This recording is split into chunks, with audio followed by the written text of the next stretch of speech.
Oh, I meant just in general. So even like Good evening, everyone. Welcome, welcome, welcome. Thanks so much for coming out on this gorgeous summer evening. I'm so happy you're here. My name is Star Latronica. I am the director of this lovely library, and I'm so happy to be here. I'm happy every single day when I walk in here. And those of you who know me may have heard the story that I tried to move to Brattleboro for 20 years. And then finally I could do it. And within the first week, I knew that those 20 years hadn't been wasted, that this was the place for me. Arlene came in and she brought me swag from Writers Action, a travel mug and everything. Steve dropped by to say hi. Tim dropped by. Poets everywhere I looked. And yet, still one I had not met. Oh, Michael. And then I didn't meet April till tonight. But she brought, sorry Arlene, the best calling cards of all. She brought white chocolate cranberry cream scones. So please do house them. Anyway, also I want to welcome Severia. Can you not hear? Okay, if Severia can hear. I'll turn it up in a minute, Kit. But I want to welcome Severia, our newest bookseller from Byway Books. Such a wonderful, wonderful book town. So I am going to let April and Tim introduce themselves because they are poets. They know lots of words and they know how to use them.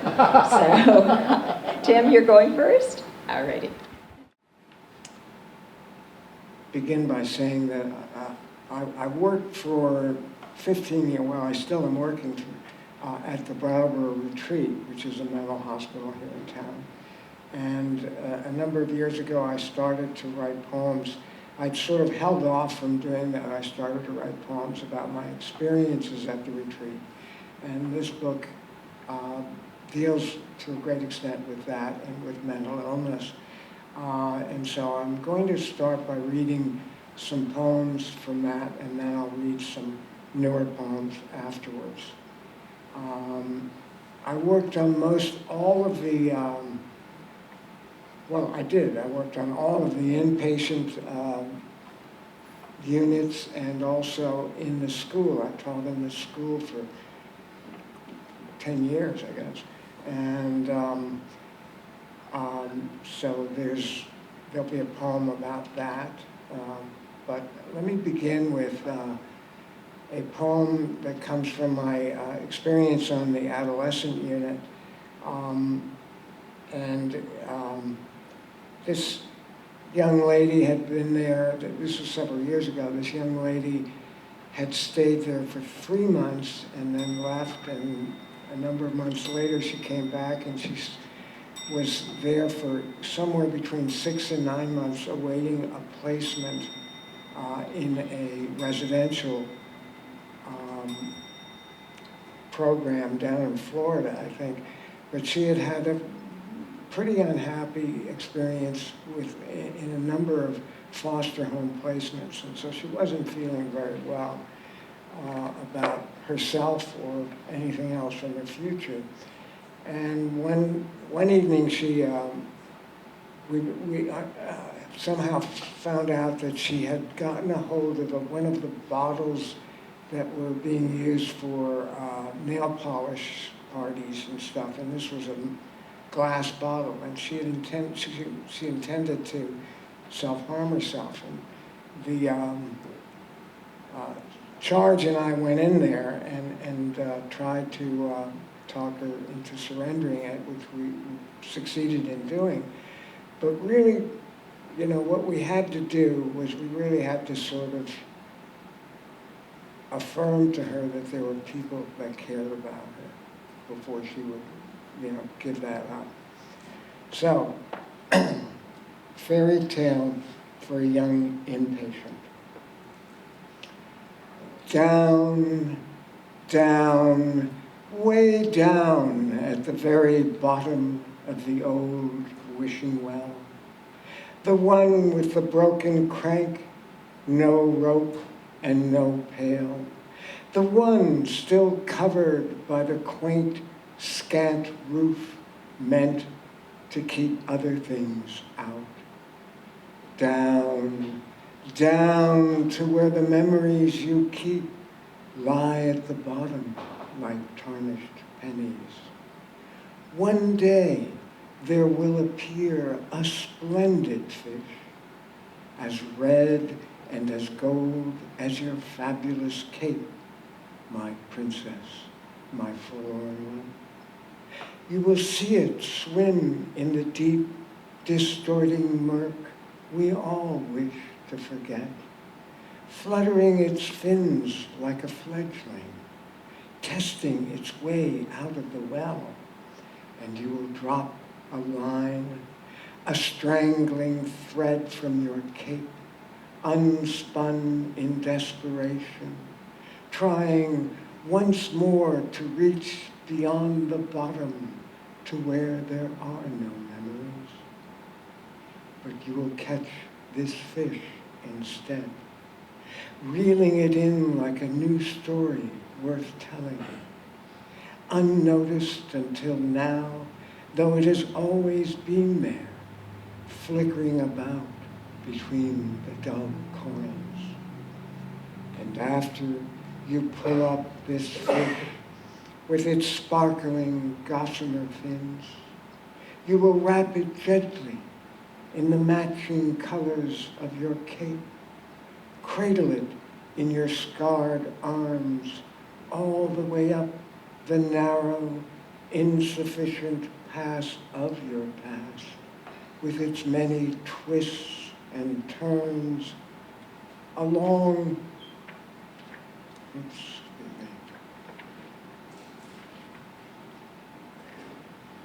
along the whole cruelty of that journey, then finally down the other side to a calm place where the lake water licks the shore in little waves. There you will kneel down and surrender all that you've carried into that clear water, stretching yourself out to swim with the fish, the beautiful one you rescue. The retreat has,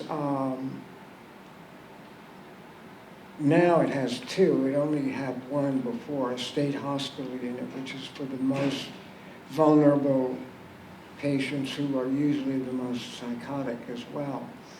And I worked on that unit as well, and the next two poems come out of that, okay. And just one thing to mention about this poem is that I make a reference to hospital blues, and the patients when they come in are need to take off their clothing so that we can contraband it, and they're given these blue scrubs made out of paper, which they usually wear back onto the unit, and then they change back into their clothes. So there's a reference to that. A brief explanation of the psychotic universe. This is how it works. The invisible cause and effect of the universe, that big bang no one has ever heard, emits its waves of singular commands. Then the voices ripple through the cosmos, one by one, whispering their secret orders, which only I can hear, for I am Cassandra. I see them slipping into my ear, shifting with each surreptitious twist of air, skating the thin line between wind and waft until, with a flutter, a momentary lull settles into my head, telling me it's time. Friends, penitents, suffering pilgrims, all blessed in your hospital blues, listen, for I have heard the universe. the first echoes of its birth, nearing louder and louder with each new gust, and I alone have escaped to tell you. My next poem that comes from this is sort of an interesting poem. I have a note in the back about this poem, and I would like to read that before I read the poem. The poem's title is The March Hare, and this came from a Wikipedia thing, which I quoted. They've changed it since, but it says, "To be mad as a March hare is an English idiomatic phrase derived from the observed antics said to occur only in the March breeding season of the European hare, Lepus europaeus. The phrase is an allusion that can be used to refer to any other animal or human who behaves in the excitable and unpredictable manner of a March hare. A long-held view is that the hare will behave strangely and excitedly throughout breeding season, which in Europe peaks in the month of March. This odd behavior, including boxing at other hares, jumping vertically for seemingly no reason, and generally displaying abnormal behavior. The March hare. Matchmaker, matchmaker, make me a match. It was almost the end of the shift. Someone on the music above was playing a bebop version of Matchmaker when one of the patients sauntered over. Slouching in front of me, he hooked his thumbs into his belt loops, spread his legs apart, and rocked back and forth, copying a kind of wise guy, cowboy attitude. He said he wanted to leave, and he understood the best way to get out of Dodge was to get married, and then he could leave tonight. I could call him a cab, but first I had to find him a woman to marry. He must have been sizing me up all night. I'd been hanging out in a nice, comfy armchair with a modern, cartoonish pattern of outsized flowers in a soothing, non-violent color scheme that went well with the rest of the unit's subtle decor. The tune, piping down from the ceiling, changed to something I couldn't recognize, but I was still feeling pretty good. No woman in my life, music in my ears, and until then, a quiet night in the tilting house of the hare. By now, he was looming over me, intently waiting for my answer, all 6'6" of him, and by his girth, a good 450 pounds, maybe more. Well, I said as I stood up to my full 5'9.5" let me look into this. I've got to inquire to see who's available. It might take a moment or two, but I'll get right back. And I sauntered out of reach, whistling whatever tune was playing, maybe Hit the Road Jack with a fast alto sax squealing out like a tire, or 50 Ways to Leave Your Lover, something memorable for one man's desire, but not another's. I worked on a unit which doesn't exist anymore, but was a detox unit and was for alcoholics and substance abuse users. And occasionally I had to run groups. And this poem is a poem that I used several times as a springboard when I did these groups to kind of open up the discussion. It didn't always open up the discussion. In some cases, people just left before I got the chance to read the poem. But at any rate, those that they didn't know it was my poem. I wouldn't want to put that on them, on us. The black wolf of your past.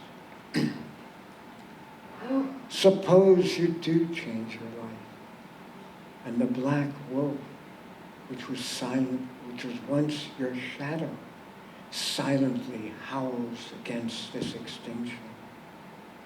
What do you then do for this feral darkness out of which you grew, which has trailed you all your life with a loyalty reserved for pets? You see it cower, shrink back deep into the doghouse of your thoughts, the long leash of its reach diminish.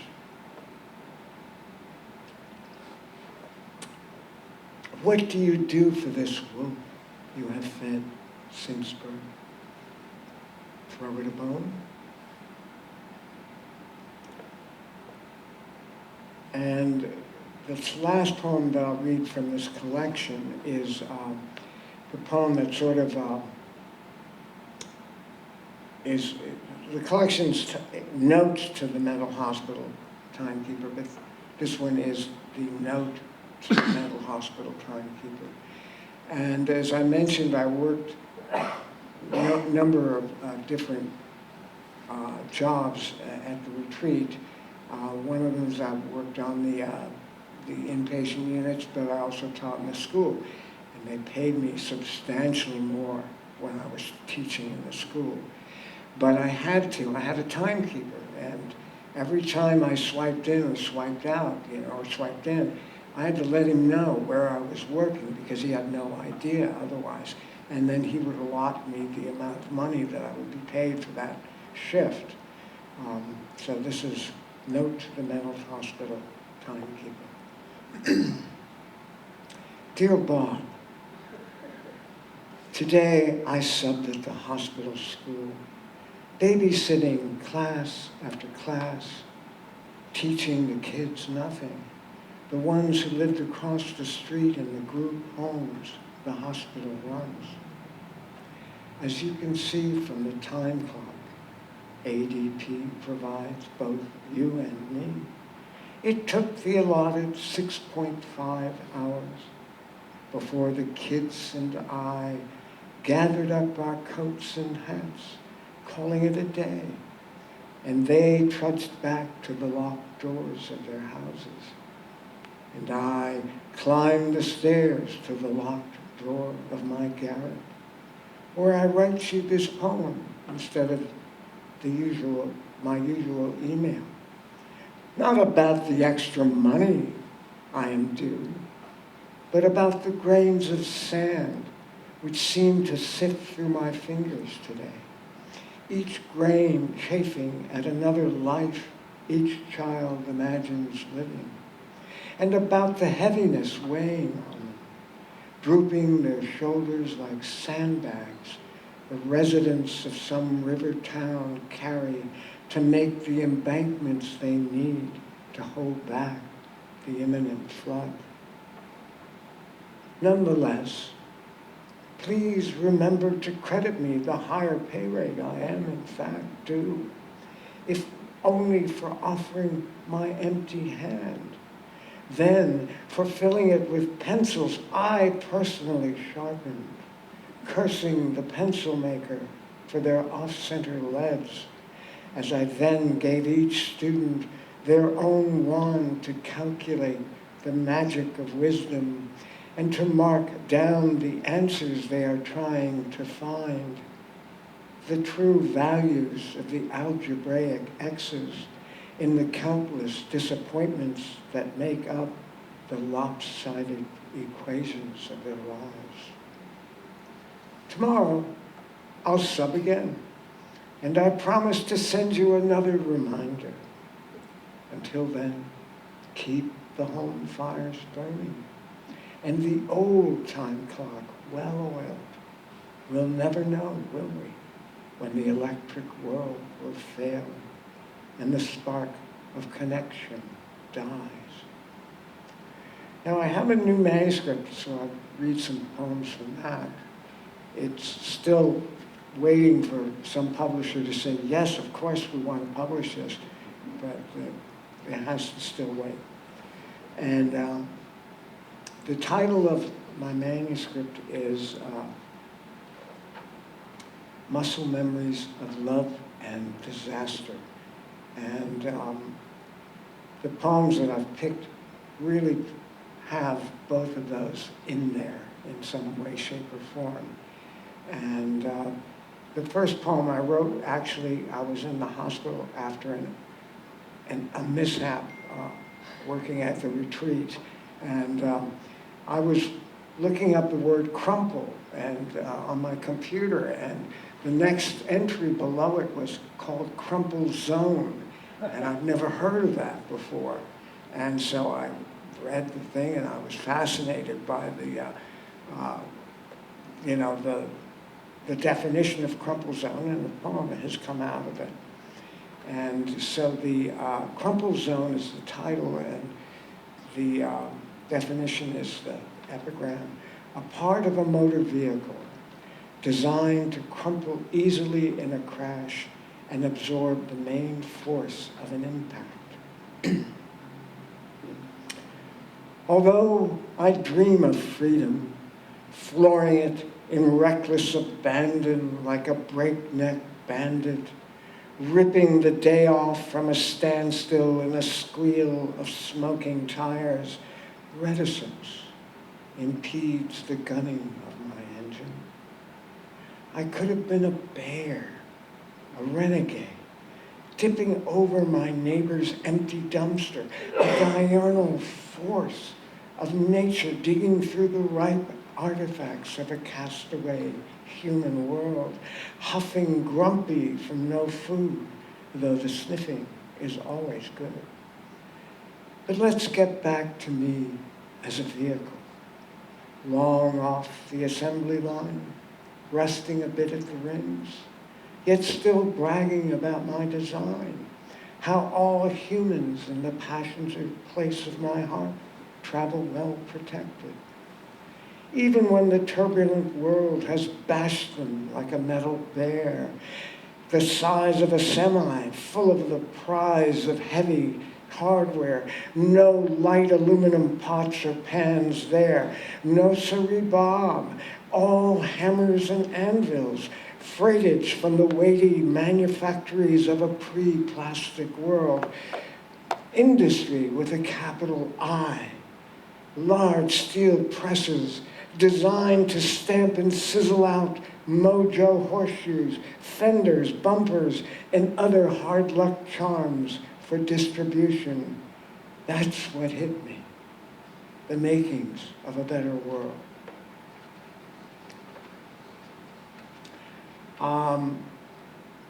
Okay, this next poem is I spent a number of years, first 6 years of my life in a foster home for that was it was a foster family of French immigrants, and this poem is from this, and it's a fairly recent poem. It's called "The Steel Gray Nail." I'm looking at a gray photograph my foster sister sent me years ago, set in a small silver frame, dulled by time and memory. In it, my foster parents pose, clothed in their different shades of gray clothes. Albert, in his bib overalls that were really faded blue, from pushing wheelbarrows in the sun. A loosely defined laborer by trade, he raked clams in the waist-deep waters of the bay, then pushed the weight of work, dirt, cement, whatever needed to be moved, to the here and there of its final place. Nanette, standing beside him in her seemingly charcoal and floral smock, which was actually indigo with yellow flowers splattered like suns against the night-colored dress. Purse against her chest, not controller of the one purse against her chest, controller of the one income family. I left not by choice, but left nonetheless. What secret worries did she carry in her third bosom besides bills and bank books? But the photo is as silent as it is gray, as they stand gray-haired against the asbestos shingles of their house, which were in fact gray. And today, I contemplate the efficacy of their home's armor against weather, but not the world's unpredictable proclivities, the invisible people who controlled my life when at 5 I jumped on a pile of broken siding with all the rage of wanting to break things because I had to leave, and the shingler who pulled the steel gray nail from my foot, then carefully placed it in the small box of my heart, as if to say, remember this. And the last poem, which there's also disaster in this, but it's a love poem. And it's called Big Nose Blonde for Betsy. Last night, McNeil's burned to the ground. The brewery / bar at the bottom of the hill. I remember a beer McNeil used to make called Big Nose Blonde. I think of salt when I try to taste it in my mind. Not because it tasted salty, but my palate recalls how it was the perfect antidote for that bitter saltiness whenever some aftertaste of life curdled on my tongue. It would always be a recollection I couldn't bear to enunciate, almost like biting into the liquidness of its memory, trying to surround it with the hard consonants of courage. And I remember a word I never used, hidden in a ribbed cage, which kept my heart from beating too fast, from tearing itself apart for a reason I couldn't fathom. A dangerous in its velvet softness.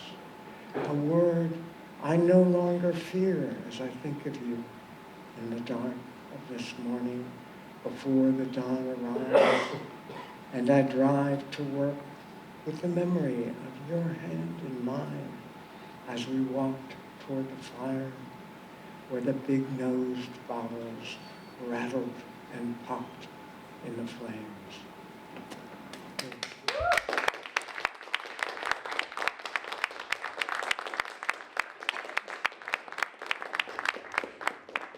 Great. And I can hear that that sounds fine, so.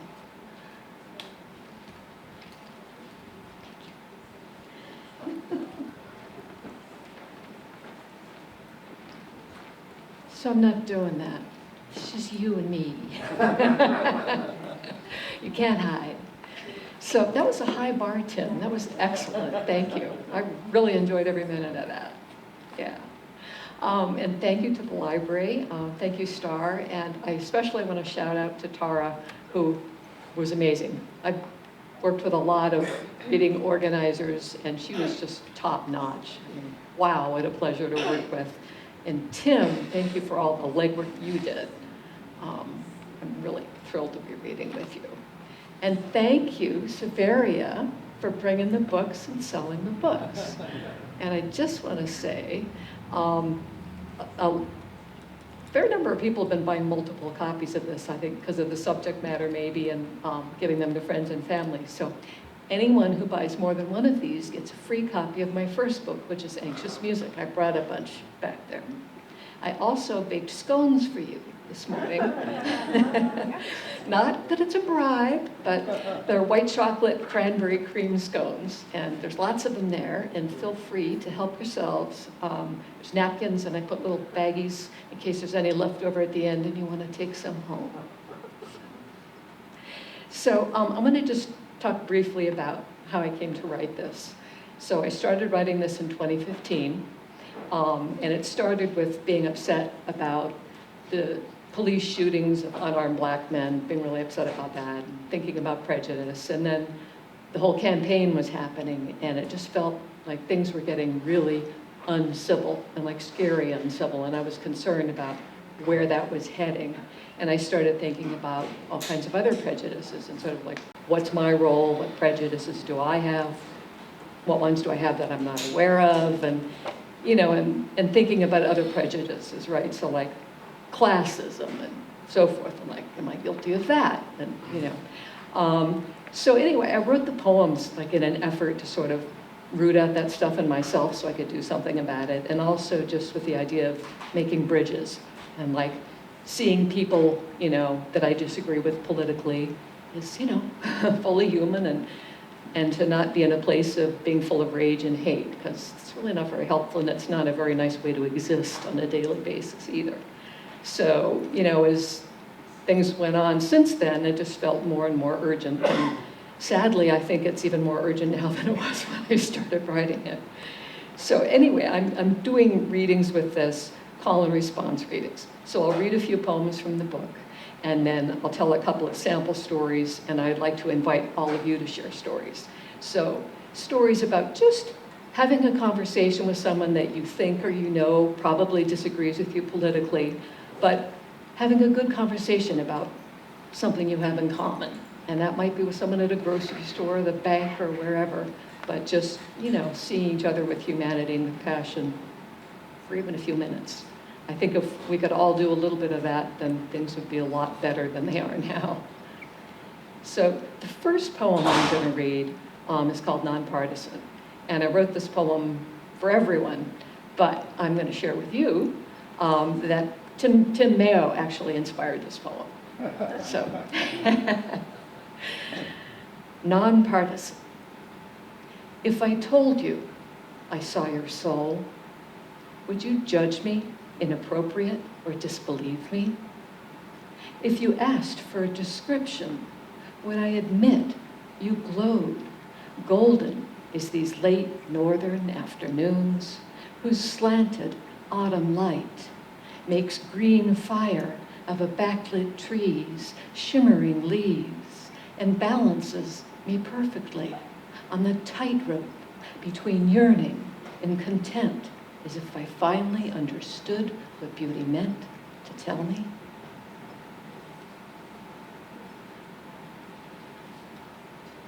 And the next poem is the title poem, and you might want to fasten your seatbelts for this one. It's a 5-minute poem. It's in conversation with Walt Whitman's famous poem, Song of Myself, and there's a reference in it to Richard Bach's Jonathan Livingston Seagull. We. I celebrate my being, every atom of myself, and you, lamp and mirror of all that is. I will assume is we, even if it makes an ass of you or me. I will love my ass and others I kiss, as I love every donkey, grass blade, rhinoceros, bumblebee, and monkey. I will look through the eyes of the dead and the living. I will give up some virginities and keep others. And however well or poorly I sing, I will do it with gladness, honoring the procreant urge of the world with books. I will sniff some roses and gild some lilies, love the sea and mountains equally, and thank every tree for your purifying aspirations. I will have my loaf and eat it with loads of butter, with 1,000 crumbs of appreciation for its texture, grains, and flavor, for all the labor of growing, harvesting, transporting, baking, for its making and mine. April Ossmann, Infinite Cosmos, Santa Barbara's daughter, yes, descended from a saint, as every one of the world's multitudes ascended to the female gender, the equal of every other, grateful to my mother and father, divine as every citizen, refugee, hermit, immigrant, or outcast speeding seagull, overflowing essence, a love to flood every door from its jam, singing, I am, multiple, dazzling as every woman and man, every gender we imagine or invent, every rainbowed event whose ends dip into the prismatic mystery we wait lifelong to see, wherein I will learn to play four-dimensional chess with my intellect and not neglect my body, whose loyal, uncomplaining feet, wide and long as they are strong, ballast and carry me wherever pique or justice, will or love, peace or imagination inspires. I will embrace all that transpires, arms and armpits, legs and cleavages, belly and back, cheeks and brow, whose venerable shelf we imagine is the seat of all our sense. Yet I argue, a kind of porous fence through which flourishes a wisdom hidden by the unconscious, providing access to every mystery we imagine behind a veil, though they reside on either side. We are larger and more divine than any have yet perceived, conceived in the wisdom of a greater love we should promulgate, whether in religion or atheism or agnosticism or indecision, in every village or city, continent or planet, amid every ethnicity, gender, sexuality, and ability. Pardon me if I've left any in the dust or ether. If I must, I'll ride to infamy on a horse of every color, embracing both humility and pride. Whoever degrades another degrades me, and whatever is said or done returns at last to me, sewn with my own thread, the weave of which I hope to see beautiful as tapestry, clearly as Penelope, Arachne, and the three fates, generously as allowed by my eyes and soul overflowing, green as eternity lit by undying fire no supernova could hope to outshine. I could go on for an eon, but let us say divine until we believe it, until we live it within and beyond the body, creating the atoms of every moment in the space-time continuum, shivering the timbers of history and herstory, adding our light to the cosmos as if we owned it.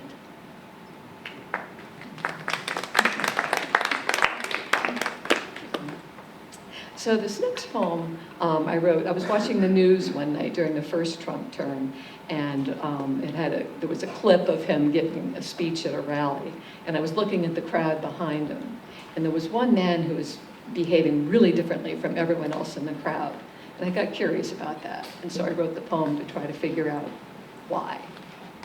It's called Knee Deep. Among the raucous ralliers sat a man more still than rest, a heron wading knee-deep in lake among marauding gulls, as the Narcissus, who would be king, made love to his own polemic, the people reflected like whitewater. The placid man did not react on cue, not cheering with his fellows, not laughing, not waving a sign, perhaps listening intently to the speaker, but more likely to some inner piper inviting wandering, not shouting agreement or invective as they all were exhorted, not praising his invisible clothes as the would-be emperor spoke of all they should fear and loathe. The man's face wore an expression of hope that shone like a lone flashlight in a mansion, the lack of power made dark.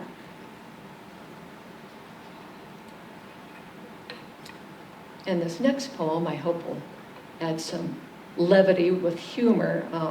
I kind of make fun of myself in this poem, and it's about those scones that I'm encouraging you to eat, perhaps at your peril. This poem is called April's Cream Scones, or Saving April from Megalomania. Megalomania, because if I could bake and deliver enough at once, I'd rule the world with my cream scones. So, if you bake them yourselves, you'll save me from megalomania and you from serfdom. Of course, the baking and delivering would mean keel-hauling a passel of minions, as I couldn't do it alone. Keel-hauling is problematic, as I'd have to learn it. Do sailors who know still exist? I bet they'd be willing to teach me after eating a scone. Finding minions isn't difficult. I'm sure I trip over them everywhere. Though you have to know how to recognize them. Only someone truly willing to employ minions will. It's a bit like pheromones. So, scratch minions.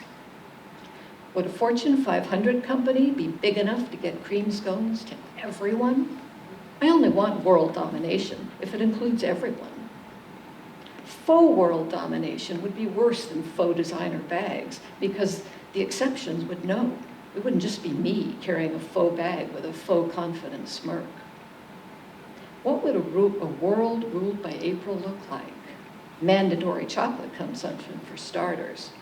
High tea would become chocolate high. Think how much sweeter we'd all be. I'm salivating just imagining. And you will too, once you've eaten the scones. Does Pavlov ring a bell? Repeat after me. Yes, April. Yes, anything, April. At your peril. So I'm going to read one more before I tell a little story and invite you to tell stories.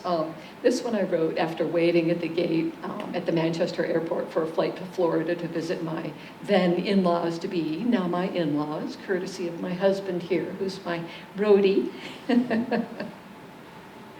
Dear Attila. Oh, so I fell into conversation with someone at the gate. He didn't think we were going to have a conversation. He was a little concerned about that, but we had a conversation. So it's Dear Attila. Hello, fellow snowbird with your second home in Florida, in the city next to my in-laws to be. Thank you for the pre-flight commiseration over northern winters, the mutual appreciation of a southern break, for shared love of certain books and movies. Thank you for favoring me with your dimples in good cheer, for your reluctance to hurt with political dueling what you assumed must be my liberal feelings as a Vermonter. Thank you for dipping your toes in anyway, for laving them in perfectly civil debate scaling walls, for the concession that both sides have been known to lie, for your self-deprecating humor in referring to yourself as being to the right of Attila the Hun, but disarming and attempting to conquer with charm instead of your namesake's force, for being so courteous as to renew my faith in the humanity of those with whom I disagree politically. So I'm going to start by telling a story that was on National Public Radio. It's about the musician Daryl Davis, who was a rhythm and blues musician. And he was performing at a bar one night and fell into conversation with a patron afterwards. And they fell into conversation, and Daryl Davis, who's black, discovered that this patron, who was white, had never in his life had a drink with a black man before. And he's like, how is that even possible? And the guy said, oh, well, I'm a member of the KKK. So anyway, they ended up having a really great conversation, and they became friends. And after a while being friends, the KKK member came to Daryl Davis and gave him his his Klan robes and said, I can't do this anymore. He also gave Daryl contact information from the Grand Wizard or whatever they call it, and Daryl contacted this guy and had a meeting with him, and he didn't know, that he was black. Like, he had a secretary or somebody call for him. Anyway, he ended up making friends with a ton of KKK members. He ended up collecting 200 robes from the Klan in Maryland.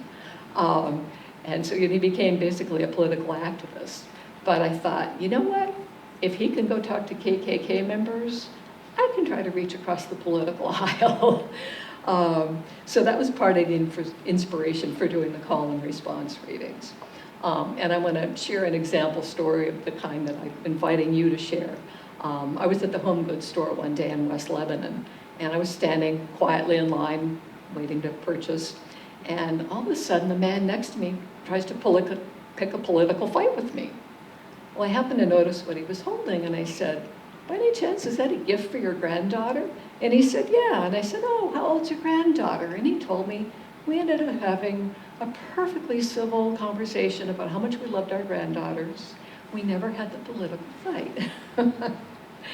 So I just want to invite you. I mean, I know a lot of times when I talk to audiences that they think, oh, well, I never talked to anyone on the other side. But I think you probably do. You may not realize it. We're all at the auto mechanic, we're at the grocery store, we're at the doctor's office, we're on the bus, we're on the plane, and I just want to encourage everyone to be having these conversations. This is something I do in my daily life. When I'm out doing errands or whatever, like, I'm having conversations with people and just trying to find some common ground. Like, it's not a big commitment. It's like maybe 2 minutes in line or something. But I want to say my personal stake in writing this book was we have family members on both sides of this divide, of the political divide.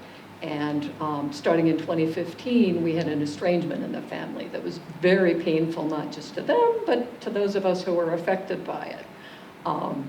And these are people that I may not agree with politically, but I love them. They've been nothing but kind and generous to me the whole time I've known them. So it really was, that was for me, part of the urgency of writing this was, it was just painful, that kind of division in the country, because it was also in my family. So if you have, family stories to share too, where you manage to have a good conversation, please share. I open it up to you. And I think we have a mic for anyone who would like to volunteer. Yeah. Yeah. Okay. I should stand back so we don't. A twist of this. I was talking earlier today when I was in the gym to somebody who I was thinking might come tonight or something, and he's politically probably closer to me than to anybody else. But I started sort of talking about this idea of bridging the divide and that. And it was something that he just absolutely couldn't do. And I'm wondering what you think about how to, it's one thing to to try to make friends with somebody that you think doesn't agree with you. How do you try to make somebody start to look at or think about looking at the humanity in somebody on the other side? That's a great question, thank you. I think for me it starts with, myself looking for the humanity on the other side, right? That, you teach best by example. And, I think we're so divided that I think the place we need to start is just, I think it's probably too soon to try and have a political discussion. Like, I think we just need to, remember what we have in common. The division in our family, the parents are aging and they need our help and they need for us to be working in concert together to help take care of them. And that was kind of the impetus for the healing that happened. So now, the four of us are working together, and while we don't agree politically, we agree 100% on the care for the parents, and it's been wonderful. We've been having great conversations and laughing like we used to and telling stories and being there for the parents, and the parents are thrilled because they were brokenhearted, you know. So I think we just need to like see each other as humans again, you know, whether it's a conversation at the, you know, the store or another one was we had someone come to fix our furnace, this is maybe a year or so ago. And I'm pretty sure we were on the other side politically. But anyway, so he comes and he fiddles around with the furnace, and we're standing there in the cellar, and we fall into conversation. And I started out with him saying, you know, you don't need to take drugs for everything. Like, you can improve your diet. Like, you know, you don't have to, if you have diabetes, you can work on that with diet. And I'm like, yeah. You know, and I said, and that works for GERD too, right? Like, you can change your diet and not eat the trigger foods that contribute to that, foods and drinks, right? So we ended up like having this whole great conversation about, you know, all of that and what we thought about it. And it's like 45 minutes, and I'm thinking, I thought we're waiting for the furnace. Well, it turns out finally, like, he just likes to talk. So finally he gets ready to go, and he says, you know, he said, this is what I like about this job. He says, having good talk with someone with common sense. Yeah, because like I think we were probably opposite politically, but we agreed on a whole bunch of stuff, and he thought I had common sense.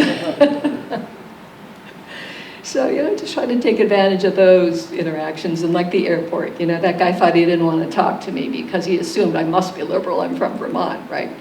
But, you know, he was charming, and we had this lovely conversation, and there were 2 flights, and we were on the first one, and then I got on the second flight, and he was already seated like halfway down the plane, and so I said, hey, Attila! Like, he waved. So, yeah. Anyone like to share a story? Sure. Yeah. And talk right into the topic. To the top. Yeah. Nice and big. That last bit reminds me of my wife has been getting to take free college courses with CCB because she's pretending to be elderly or something like that, silly like that. Anyway, in one of them, which had to do with some environmental issue, there was a young man from up north. This is a virtual thing. Yeah. And they'd gather online from time to time. And he was old enough to like be partnered and have own property or something, but he was still quite young, I think. He was convinced that all of the vegetables in the grocery stores in Vermont were organic, and the meat was grass-fed, free-range, and everything, because it was in Vermont.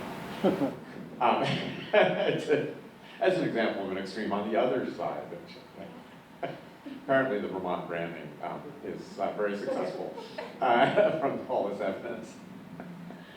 Thank you.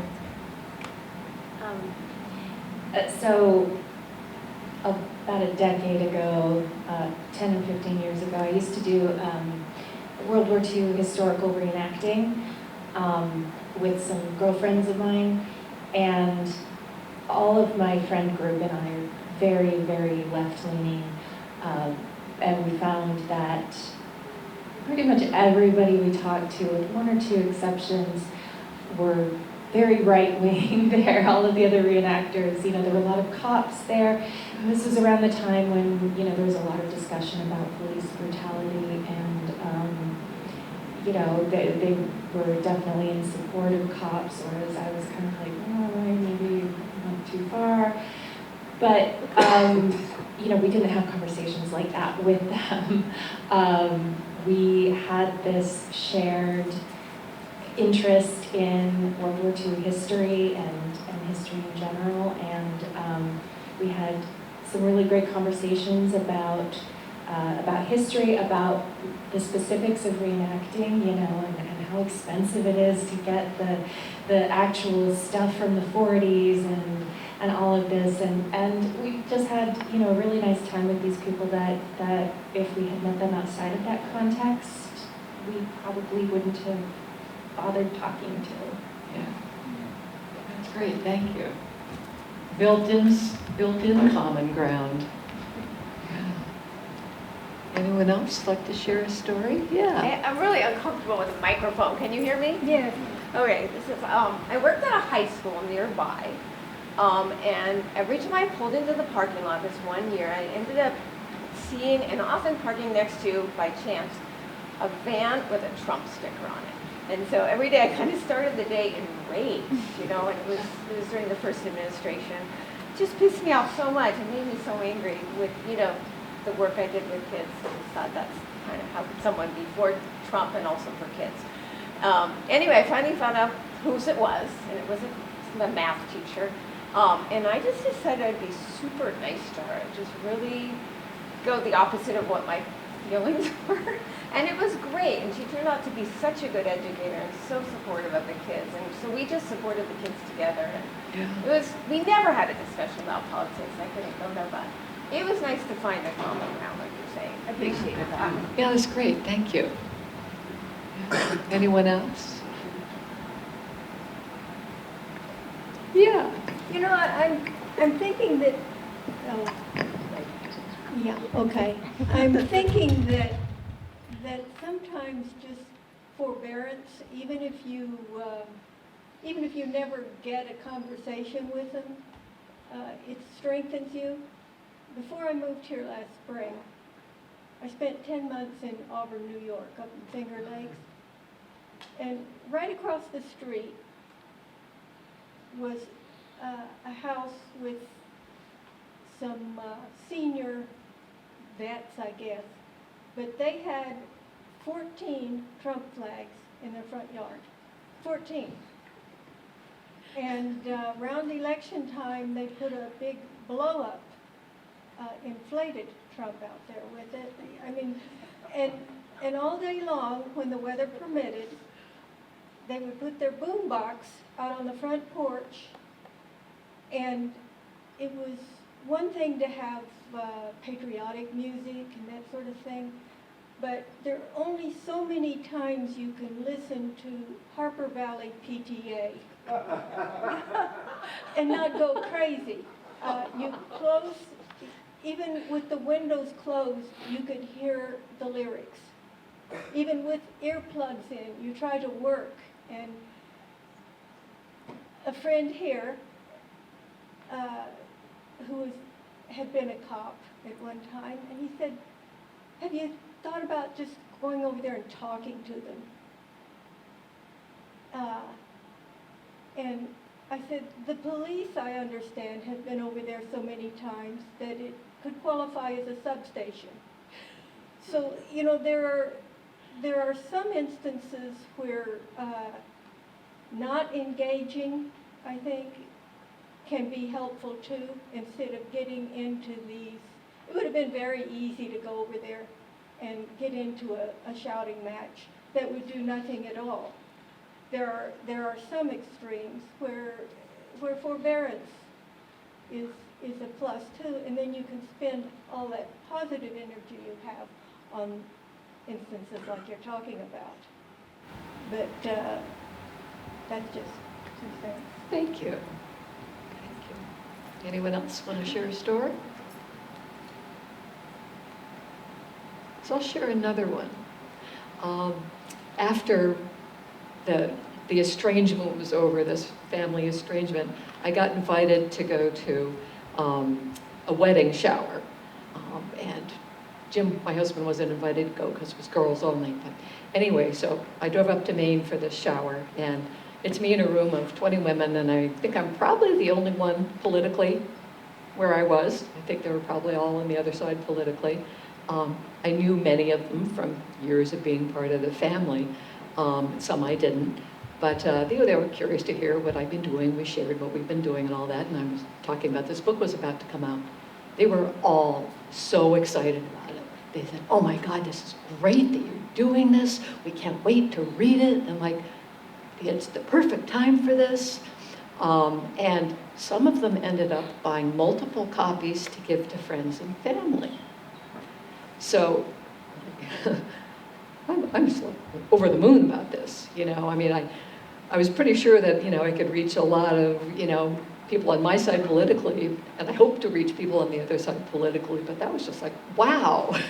So anyway, and you know, that and, you know, the working together, you know, for our elderly parents, and doing this, you know, college squats, it's really, and the conversations that I'm having with people out in the world, it's really starting to change how I feel. Like, instead of being so angry and upset all the time, like, I find that I'm in a much more like open, compassionate place, and like starting by like looking for the humanity and all that, rather than like just making all kinds of negative assumptions about people I may disagree with politically. And I have to say, like, despite the fire hose of bad news, I'm still feeling better because I'm just in a better place psychologically by looking at people differently and not making assumptions based on what I think maybe their political beliefs are. It feels better, and you know, hopefully I'm setting a better example, and for me it just feels better. I'd much rather be in this place than being angry every day, because it's exhausting and it's not good for your health. We want to share another story before I read some more poems. Okay, so I'm going to read, I think, 3 more poems. And if there's anyone who'd like to share another story afterwards, if you want to come up, I'm still interested in the stories, even if you don't want to share them in front of everybody. So this next one, this poem has some fun with the Hippocratic Oath that doctors take. It's called Hypocritic Oath. If I believe in the sanctity of lives, but make exceptions, what does that make me? Does my gut not putrefy what I eat? Do I not sneeze, lie, and bleed? If I only lie socially, does that make me superior to other liars? Does the sun or moon choose to shine only on me and mine? At the end of the revolution, marking another day with or without soulful change, we say the sun sets in rosy glory or hazy smog, but in fact, we turn our backs on it. Romantic, familial, conservative, liberal, moderate, progressive, independent, disaffected, is it feasible to do no harm, or should we qualify whenever possible? If I unknowingly crush or chop a bug while mowing, or unconsciously judge a soul based on color, politics, gender, etc., do I not harm equally as intent? Do I not reek of hypocrisy, miasmic as dung, as much as any fellows I've deemed insincere or misled? Since we can't bring back any dead or win forgiveness from any id, shall we let our compass be compassion in this dim-lit grove of groping branches and exposed roots, in this wilderness of self-righteousness? So this next poem, I was rereading the preamble to the Constitution, and I thought, you know, this needs an update. It needs editing. I'm an editor as well as a poet. So anyway, this poem is my rewrite of the preamble. And all of the original text is still in this, and I think you'll be able to tell what's mine and what's original. It's called 21st Century Preamble. We, the people of the United States, in order to form a more perfect union than chocolate and coffee or hot dogs and baseball, of liberty and justice for all, for donkeys, elephants, and cats who walk by themselves, but depend equally on common love and compassion.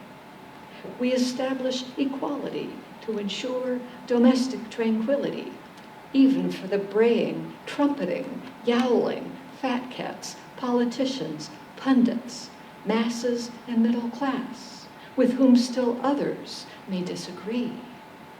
For the common defense, which is not synonymous with offense or preemption, to promote the common welfare of every human being and secure the blessings of health, education, and wealth without prejudice to all, to ensure posterity measured by the golden rule, polished to to its highest gloss. We do ordain and establish in common sense, honoring our common divinity in the United States of America and globally, a model and beacon of hope, beckoning to the oppressed everywhere. We enshrine this Constitution, this covenant of cooperation, in civility, independence, and interdependence, the preservation of which will make America great again. And the last poem I'm going to read, this one I wrote during the first Trump term after his first State of the Union speech. And I happened to be driving along a country road in the dark right before dawn. Like the windows of the people who were up, they're all lit up, and it was kind of magical. So, and for anyone who doesn't know, an Obad is a morning poem, a morning song written to the morning. So this is called State of the Union Obad. Moving through dawn's ethereal twilight gray, as darkness leaches from valley landscape, passing gold-lit rooms like staged plays, wombs from which a day's labor is born. Brief havens for waking, one man with his back to me, though he doesn't know it, bent like a lover to his task, with faith and walls that may not be all he needs to survive catastrophe. One man with his hand cupped so tenderly around a mug, I want to hug him. Maybe contemplating ways to face the day with faith and compassion and adversity, each luminous, breakable neighbor, sipping hot coffee or eating a donut, wholly in the moments duty soon will co-opt, but none more or less divine than any other. Thank you.